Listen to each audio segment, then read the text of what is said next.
Presiden Republik Indonesia Prabowo Subianto tiba kembali di tanah air pada Selasa 14 Oktober 2025 usai menghadiri konferensi tingkat tinggi perdamaian Sharm el-Sheikh yang digelar di Sharm el-Sheikh, Republik Arab Mesir. KTT tersebut menjadi forum bersejarah yang mempertemukan para pemimpin dunia untuk menyaksikan penandatanganan perjanjian perdamaian dan penghentian perang di Gaza. Pesawat Garuda Indonesia 1 yang membawa Presiden beserta rombongan tiba di Pangkalan Udara Halim Perdana Kusuma, Jakarta pada pukul 14.30 WIB. Dalam forum tersebut, Presiden Prabowo secara langsung menyaksikan penandatanganan dokumen perdamaian oleh Presiden Amerika Serikat Donald Trump, Presiden Republik Arab Mesir Abdel Fattah el-Sisi, Presiden Republik Turki Recep Tayyip Erdogan, dan Emir Qatar Sheikh Tamim bin Hamad Al Thani. Pada kesempatan tersebut, Presiden Prabowo pun mendapatkan apresiasi besar dari Presiden Trump atas perannya dalam mewujudkan kesepakatan bersejarah tersebut. Sebagai sosok yang dipandang luar biasa, apresiasi terhadap Presiden Prabowo mencerminkan pengakuan dunia atas peran aktif Indonesia dalam menciptakan perdamaian dan upaya kemanusiaan di Gaza. Dengan berakhirnya agenda KTT Perdamaian Sharm el-Sheikh, Presiden Prabowo menegaskan komitmennya bahwa Indonesia akan terus berperan aktif dalam rekonstruksi dan rehabilitasi Gaza, serta memperkuat kerjasama internasional dalam menjaga perdamaian dunia. Baik, terima kasih saudara-saudara. Saya baru saja tiba dari Mesir, ya, Sharm el-Sheikh.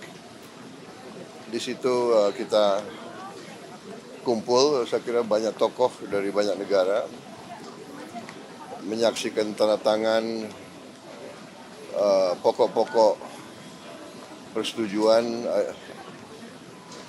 rencana gencatan senjata yang nantinya mengarah kepada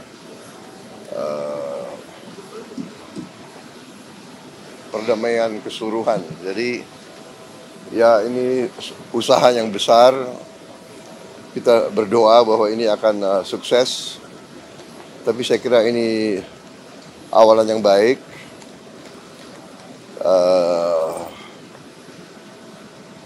Intinya itu ya. Jadi kita datang untuk menyatakan dukungan dan memberi support. Yang penting gencatan senjata sudah berjalan, kemudian segera pasukan Israel akan ditarik,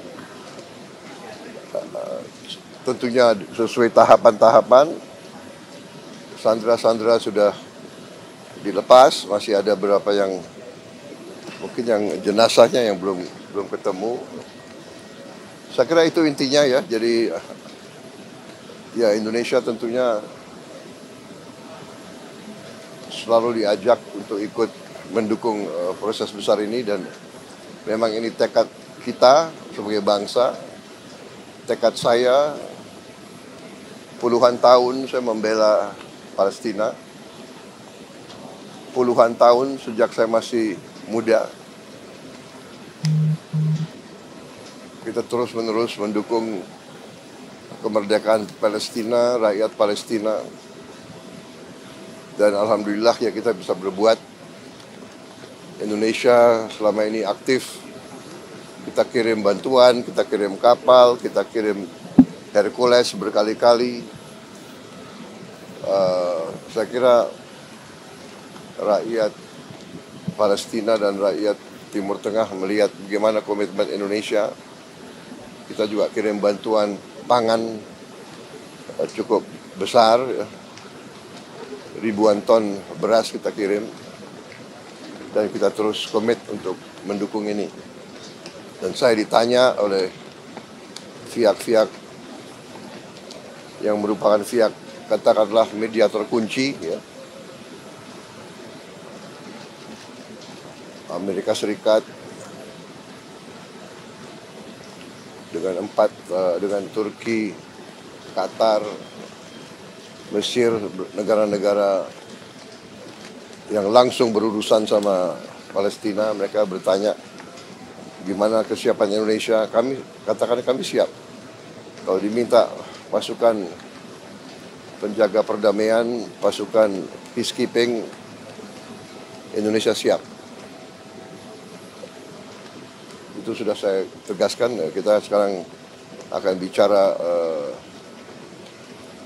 detailnya lah. Ini masih rumit, tidak gampang, tapi ya kita mulai kerja. Ya, itu dulu ya. Terima kasih.